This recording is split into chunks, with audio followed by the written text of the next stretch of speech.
La herida de Sócrates, por Bertolt Brecht.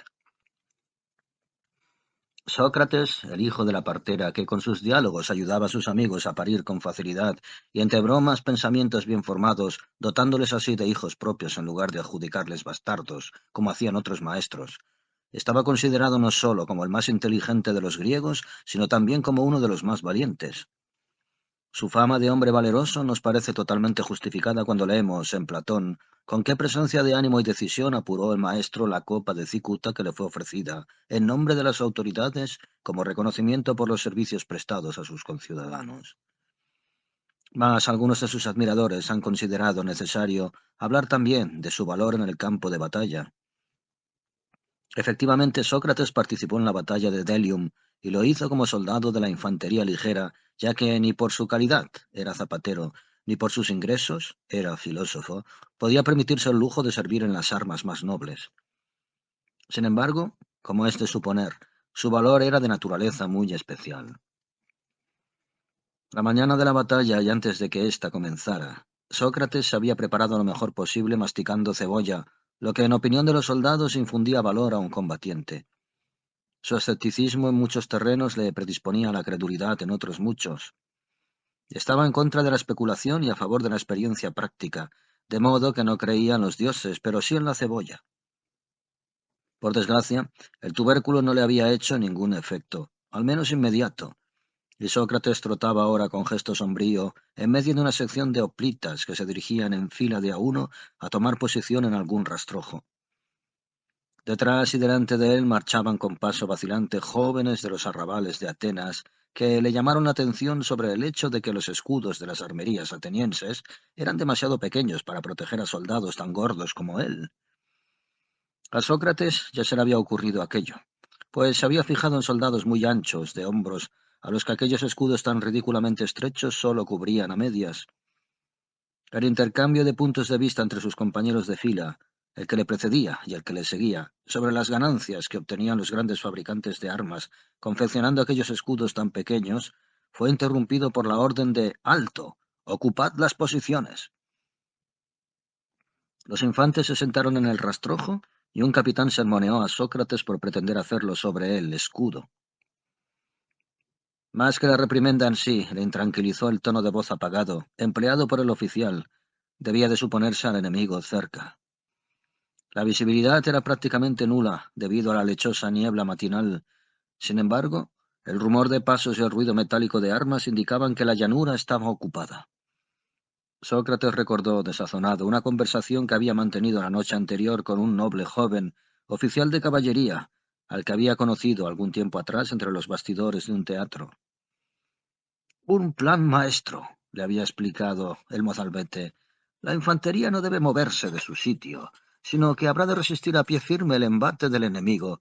Mientras tanto, la caballería avanza por la hondonada y ataca a aquel por la retaguardia».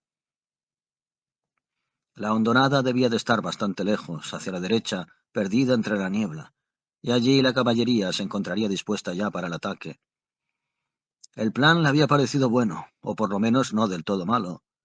Siempre se trazan planes, sobre todo cuando se es menos fuerte que el enemigo, pero cuando llega la hora de la verdad, uno se olvida de todo y comienza a dar golpes a diestro y siniestro. Una cosa es, en efecto, el plan y otra lo que te deja hacer el enemigo. Ahora, en la claridad gris de la mañana, a Sócrates le parecía que el plan sencillamente repugnante.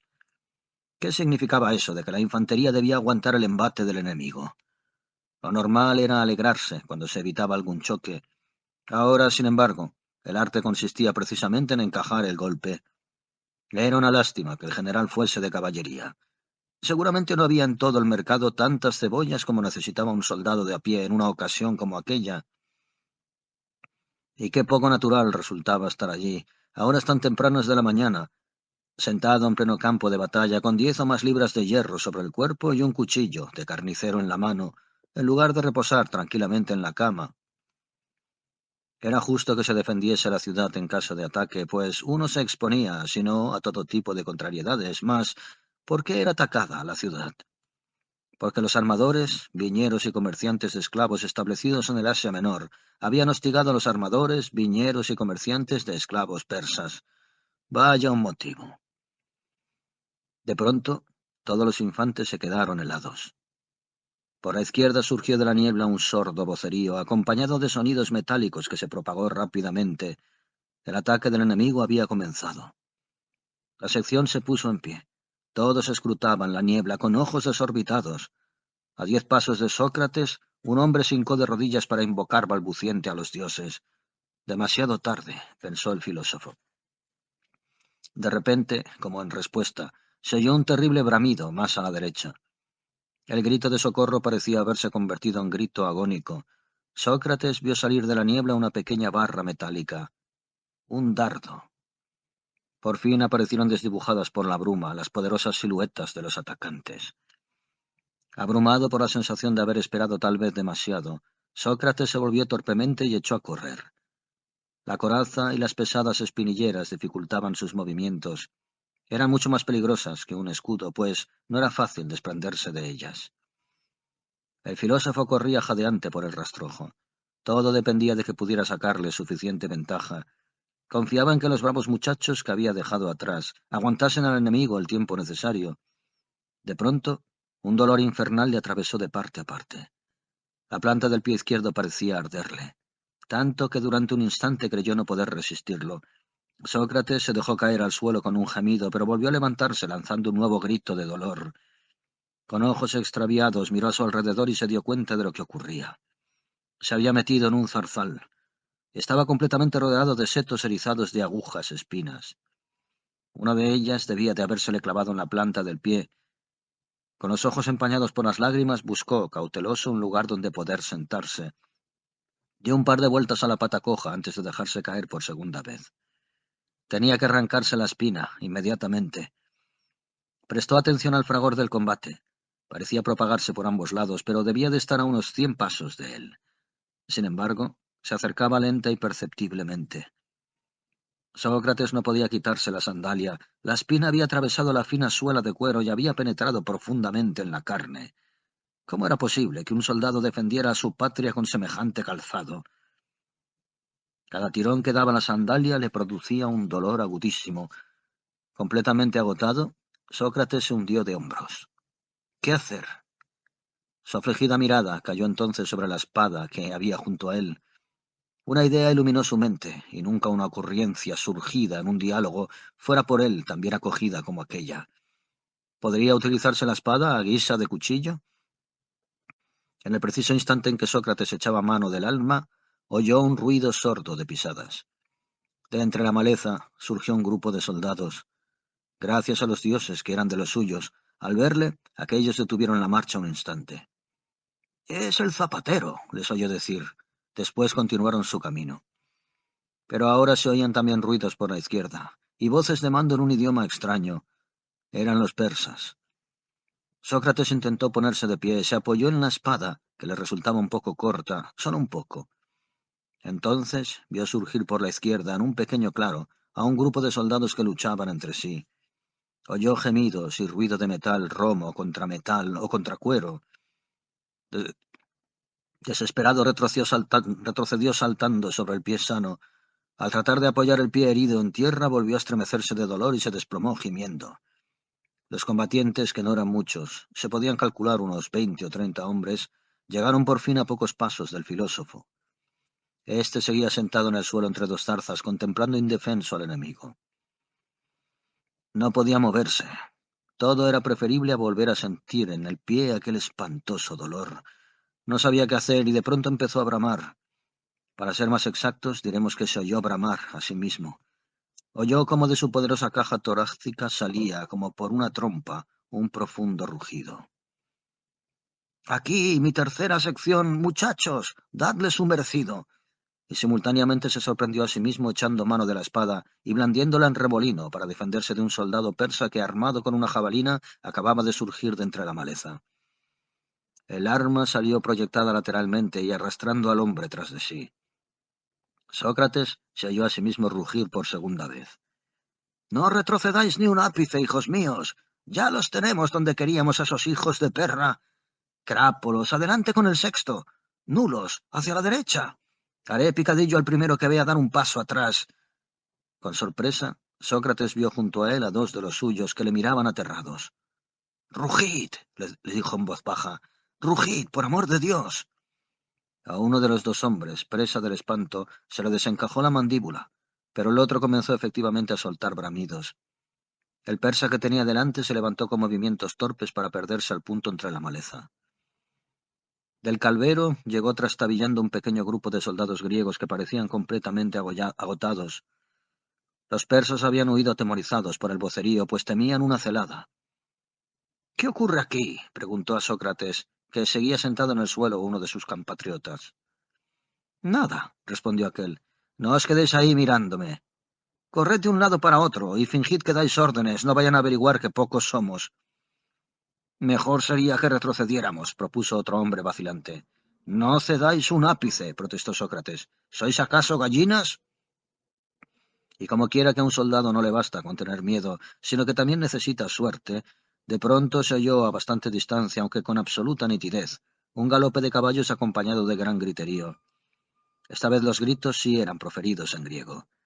Todo el mundo sabe que la derrota de aquel día que sufrieron los persas fue para ellos desastrosa. Con ella acabó la guerra. Cuando Alcibíades llegó al zarzal a la cabeza de la caballería, pudo ver cómo un pelotón de soldados de infantería llevaban a hombros a uno de los suyos, un tipo muy gordo. Detuvo el general su caballo y reconoció a Sócrates. Los soldados le contaron cómo aquel hombre había conseguido con su inquebrantable resistencia infundir ánimo a sus camaradas en el momento en que éstos comenzaban a flaquear. Los soldados condujeron a Sócrates triunfalmente hasta donde estaba la cohorte. Luego, haciendo caso omiso de sus protestas, le sentaron encima de uno de los carros de forraje. Así regresó el filósofo a la ciudad, rodeado de soldados sudorosos y vociferantes. Sus compañeros le llevaron a hombros hasta su modesta casa. Allí su esposa Jantipa le preparó una sopa de judías, arrodillada frente al fogón, soplando la lumbre a dos carrillos. La mujer le lanzaba de cuando en cuando una ojeada. Sócrates no se había movido de la silla en que le habían sentado sus camaradas. —¿Qué te ha ocurrido? —¿A mí? —murmuró—. Nada. —¿Qué es entonces eso que cuentan de tus hazañas? —inquirió Jantipa. —Exageraciones —respondió Sócrates—. ¡Qué bien huele esa sopa! —¿Cómo va a oler si todavía no he encendido el fuego? —Seguro que has vuelto a hacer de tus payasadas —dijo la mujer encolerizada—. Mañana seré el hazmerreír de todo el mundo cuando vaya por pan. —No he hecho ninguna payasada. Me he peleado. —¿Es que estabas borracho? —No. Conseguí que resistieran cuando ya iban a retroceder. —¿Cómo vas a hacer que nadie resista si ya no eres capaz de resistir tú mismo? —exclamó Jantipa mientras se levantaba, pues la leña había comenzado a arder. —Alcánzame el salero que está encima de la mesa. —No sé —dijo Sócrates con voz pausada y como pensativo—. Tal vez sea mejor que no tome nada. Tengo el estómago un poco revuelto. —Ya lo decía yo, estás borracho. Intenta ponerte de pie y anda un poco por la habitación, que yo vea si es o no cierto lo que digo. La injusta incomprensión de Jantipa le exasperaba. Más de ningún modo quería ponerse de pie y mostrarle que no podía andar. Su mujer era tremendamente astuta cuando se trataba de descubrir en él algún punto desfavorable, y no le favorecía ciertamente el que se descubriera el verdadero motivo de su firmeza durante la batalla. Mientras se ocupaba del caldero que había puesto al fuego, Jantipa le comunicó sus sospechas. —Estoy convencida de que tus distinguidos amigos te consiguieron un puesto seguro en la retaguardia, probablemente en la cocina. Debieron de recomendarte bien. Sócrates miró afligido la calle a través del ventanuco y vio cómo la gente iba de un lado para otro con linternas blancas. Todo el mundo celebraba la victoria. Sus distinguidos amigos no le habían buscado un puesto en la retaguardia, y aunque lo hubieran hecho, él no habría aceptado, al menos en principio. ¿O es que les pareció lógico y natural que el zapatero marchara a la guerra como un simple soldado? Ni un dedo han movido por ti. Es zapatero, se dirán unos a otros, y zapatero será toda la vida. Como si no, podíamos ir a verle a su pocilga y pasarnos charlando horas y horas con él para después oír como todos dicen: «Mirad, aunque sea zapatero va a verle mucha gente distinguida que se sienta a su lado a hablar de filosofía». Chusma de mierda.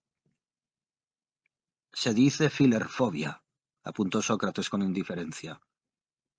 Jantipa le lanzó una mirada hostil. Siempre me estás corrigiendo. Ya sé que soy una ignorante, mas ¿quién si no te iba a traer de vez en cuando un cubo de agua para que pudieras lavarte los pies? Sócrates se estremeció al oír eso y confió en que Jantipa no se hubiera percatado de lo que pasaba. Había que evitar a toda costa el pedilunio. Gracias a los dioses, la mujer prosiguió su retahíla. ¿Así que ni estabas borracho ni tus amigos te consiguieron un puesto seguro en la retaguardia? Eso significa que te has portado como un carnicero. Tienes las manos ensangrentadas, ¿eh? Y sin embargo, cuando se me ocurre pisar una araña, tú te pones como loco. No pienses que me chupo el dedo y me voy a creer lo de tu hazaña. Sin embargo, alguna astucia tienes que haber hecho para que ahora vengan a darte palmaditas en la espalda. Pero ya te sacaré la verdad. De eso puedes estar seguro. La sopa estaba ya lista. Su olor era realmente seductor. La mujer retiró el caldero del fuego y, utilizando para no quemarse los dedos la tela del vestido a guisa de paño, lo colocó sobre la mesa y empezó a servir la sopa. Sócrates pensó si no le convenía recuperar su apetito.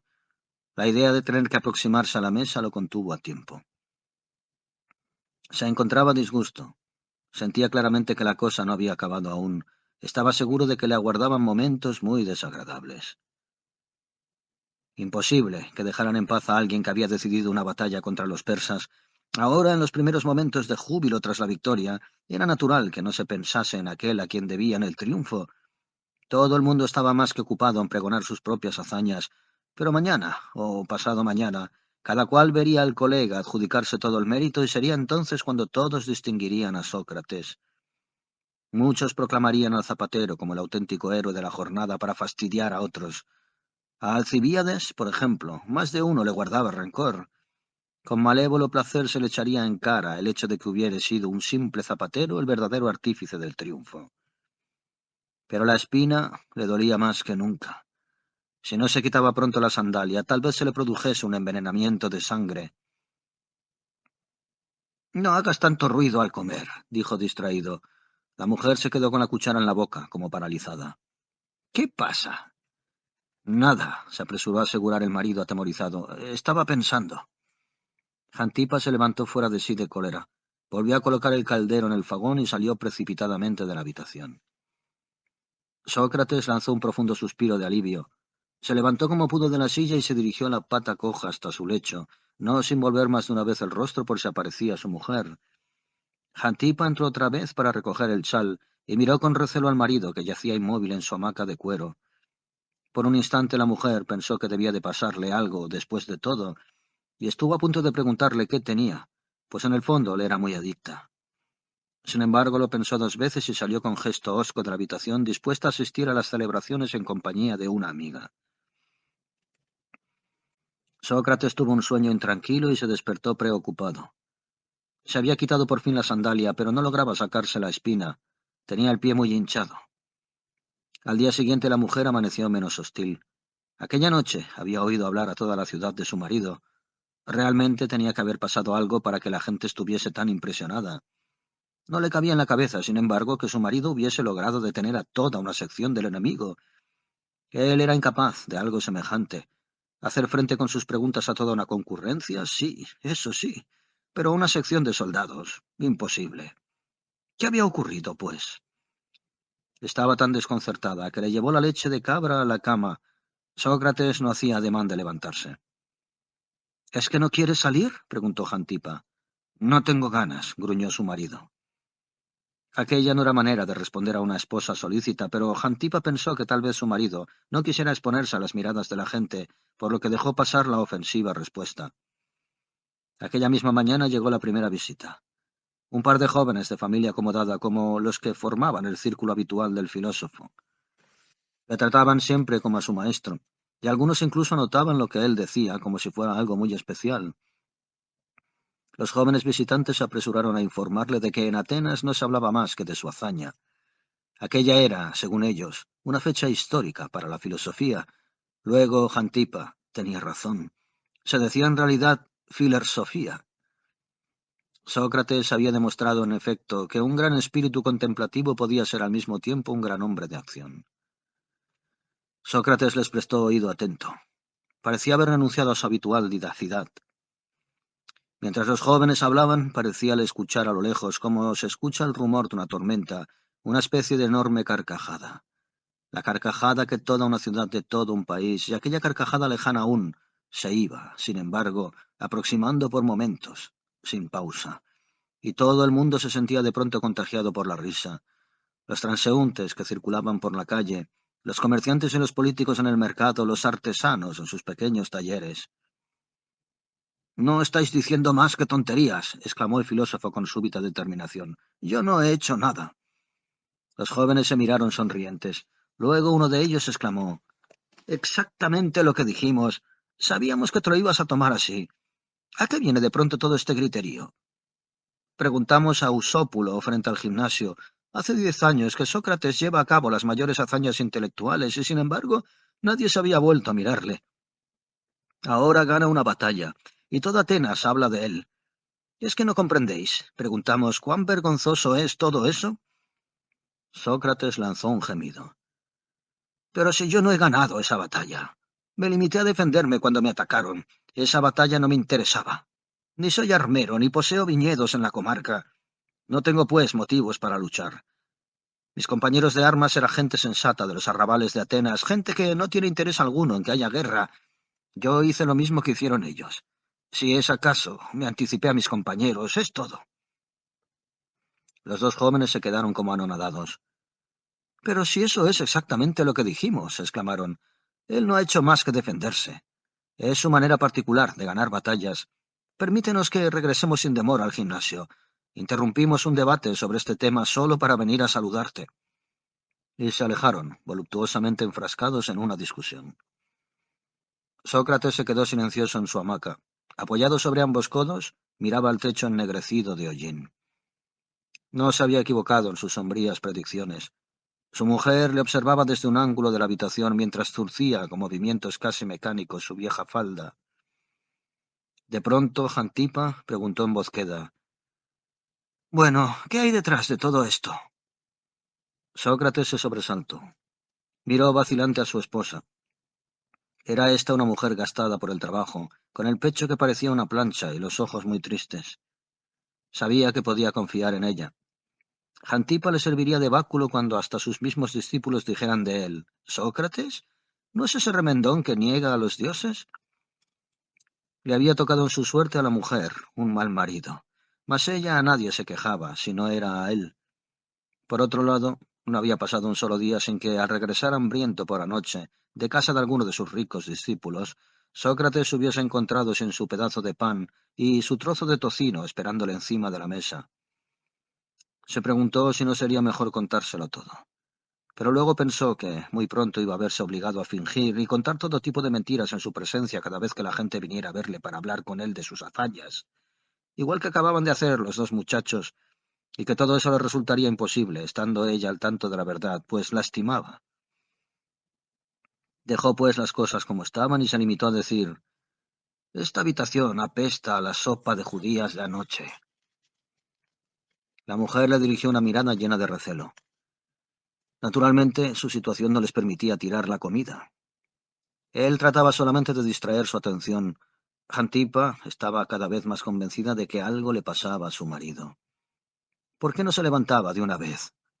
Es verdad que siempre se le pegaban las sábanas por la mañana, pero eso se debía a que también se acostaba tarde. Anoche lo había hecho muy temprano. Y hoy toda la ciudad estaba en pie festejando el triunfo. Las tiendas no habían abierto. Una parte de la caballería había regresado a las 5 de la madrugada después de perseguir al enemigo. Todos habían podido oír el ruido de los cascos. Jantipa sabía que a su marido le apasionaban las concentraciones humanas. Cada vez que se producía alguna de esas concentraciones, Sócrates se pasaba todo el día en la calle, entablando conversación con todo el mundo. ¿Por qué hoy no se levantaba?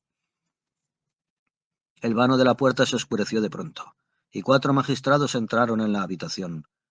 Se detuvieron en el centro de la misma, y uno de ellos dijo en un tono rutinario, si bien cordial, que tenía la misión de conducir a Sócrates al Areópago. El propio general Alcibíades había dispuesto que se le tributaran honores por su hazaña guerrera. Un fuerte murmullo procedente de la calle indicaba que los vecinos se estaban concentrando frente a la casa. Sócrates sintió que le bañaba un sudor frío. Sabía que no le quedaba más remedio que levantarse, y aunque rechazara la invitación que se le hacía, Tendría por lo menos que decir algo amable y acompañar a aquella gente hasta la puerta. Entonces se fijarían en su pie e inmediatamente se enterarían de todo. En lugar de levantarse, Sócrates se dejó caer otra vez sobre la dura almohada y dijo malhumorado: «No necesito honores. Decid al Areópago que estoy citado con unos amigos a las 11 para debatir una cuestión filosófica que nos interesa muchísimo y que, lamentándolo mucho, no puedo acudir. Esos actos públicos me sacan de quicio y además estoy muy fatigado».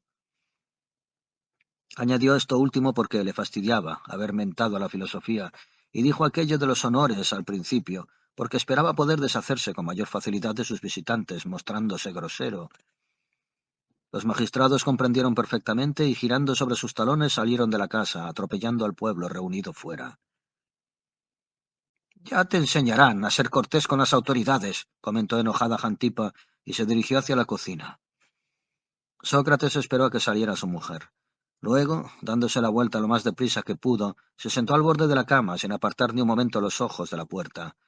Acto seguido, trató con toda precaución de apoyar el pie enfermo en el suelo. No había nada que hacer. Empapado en sudor, volvió a tenderse en la hamaca. Transcurrió media hora. Sócrates tomó un libro y se puso a leer. Cuando no movía el pie, apenas sentía nada. Entonces se presentó su amigo, Antístenes. Sin quitarse el manto, Antístenes se quedó al pie de la cama, tosiendo convulsivamente y rascándose la hirsuta barba por la parte del cuello, mientras observaba a Sócrates. «¿Todavía estás entre sábanas? Creí que solo encontraría a Jantipa. En realidad, si me levanté de la cama fue para interesarme por tu salud. Ayer estaba muy resfriado, por eso no me uní a vosotros». «Siéntate», dijo Sócrates lacónico. Antístenes cogió una silla del rincón y se sentó junto a su amigo. «Esta misma noche reanudaré las lecciones. No veo motivo para prolongar esta paréntesis». «No. Claro que me pregunto si vendrán. Hoy se celebran grandes festines. En el camino hacia tu casa me topé con el joven Festón y cuando le dije que esta noche daba mi lección de álgebra, se mostró muy entusiasmado. Le expliqué que podía venir con Casio. Protágoras y compañía se pondrán furiosos cuando se enteren de que Antístenes dictó su lección de álgebra al día siguiente de la batalla». «¿Te encontraste con alguien más?» «Sí, con mucha gente». Sócrates miró al techo con un gesto de mal humor. ¿Debía confesarle a Antístenes toda la verdad? Tenía bastante confianza en su amigo. Él mismo nunca había aceptado dinero a cambio de sus lecciones, de modo que no representaba competencia alguna para Antístenes. Tal vez fuera conveniente exponerle aquel caso tan enrevesado. Lleno de curiosidad, miró Antístenes a su amigo con sus relucientes ojos de grillo y le dijo: «Gorgias, anda contando por ahí que seguramente trataste de huir del enemigo y que en el apuro te equivocaste de dirección y en lugar de retroceder avanzaste. Un par de muchachos de buena familia han prometido darle su merecido por haber dicho eso». Sócrates le miró desagradablemente sorprendido. «¡Qué disparate!», comentó enojado. De repente comprendió qué arma les daba a sus enemigos y se descubría ante ellos. Aquella noche, ya hacia la madrugada, se le había ocurrido la idea de fingir que todo había sido un experimento destinado a comprobar hasta dónde podía llegar la credulidad de la gente. «Llevo 20 años predicando el pacifismo por toda la ciudad, y un simple rumor ha bastado para que mis propios discípulos me consideren un furibundo guerrero», etcétera, etcétera. Pero para eso habría hecho falta que se perdiera la batalla. Evidentemente no resultaba oportuno ponerse a hablar ahora de pacifismo. Después de una derrota, hasta los jefes se convertían por algún tiempo en pacifistas. Después de un triunfo, incluso los últimos ciudadanos se declaraban partidarios incondicionales de la guerra, por lo menos hasta que se daban cuenta de que para ellos victoria o derrota eran casi una misma cosa. No, evidentemente no podía esgrimir como arma el pacifismo. Desde la calle llegó un ruido de cascos. Un grupo de jinetes se detuvo ante la puerta y el propio Alcibíades entró en la habitación con paso alado. «Buenos días, Antístenes. ¿Cómo anda el negocio de la filosofía?», preguntó con voz radiante, y dirigiéndose al hombre tendido en el lecho. «En el Areópago. Están furiosos con tu respuesta, Sócrates. Para gastarles una broma propuse que en lugar de concedérsete los laureles, se te propinaran 50 azotes. Naturalmente eso les molestó, pues era exactamente lo que ellos debían de estar pensando. Mas insisto en que debes venir. Iremos juntos los dos, a pie». Sócrates suspiró. Se llevaba muy bien con el joven Alcibíades. Más de una vez habían bebido juntos. Era muy amable de su parte el haber venido personalmente a buscarlo. Le constaba que no lo había hecho con el solo objeto de provocar al Areópago, y aunque solo lo hubiera hecho por eso, su propósito era honorable y merecía ser apoyado. Por fin, habló con aire pensativo sin dejar de mecerse en su hamaca. Prisas tiene el viento que derriba el andamio. Siéntate. Alcibíades se echó a reír y acercó una silla. Antes de sentarse hizo una cortés reverencia a Jantipa, que estaba en la puerta de la cocina secándose las manos en la falda. A vosotros los filósofos no hay quien os entienda, dijo Alcibíades, un punto impaciente. Quizá ya estés arrepentido de haber contribuido a nuestro triunfo.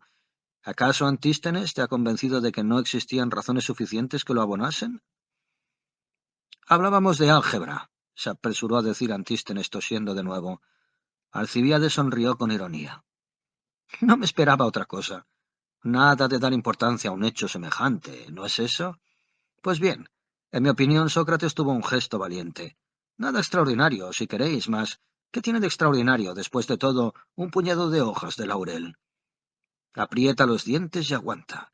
Pasa pronto y además no duele. En cuanto acabemos iremos a echar un trago. El general observaba con curiosidad la ancha y robusta figura que seguía columpiándose en la hamaca, ahora con más brío que antes. La mente de Sócrates comenzó a trabajar velozmente. Se le acababa de ocurrir un pretexto. Podía decirles que la noche anterior o esa misma mañana se había torcido un pie, en el momento en que le apearon los soldados que le habían llevado a hombros después de la batalla. Incluso se le podía sacar punta a aquella historia, argumentando que demostraba bien claramente con qué facilidad los homenajes de los conciudadanos pueden acarrearles a uno la desgracia. Sin interrumpir su balanceo, Sócrates se incorporó hasta quedar sentado. Luego frotó con la mano derecha el brazo izquierdo y dijo con voz pausada: «Ocurre que tengo el pie». Al pronunciar el filósofo esta palabra, su mirada vacilante, por cuanto se trataba ahora de pronunciar la primera mentira, hasta aquel momento se había limitado a guardar silencio, cayó sobre Jantipa, que permanecía en el umbral de la puerta.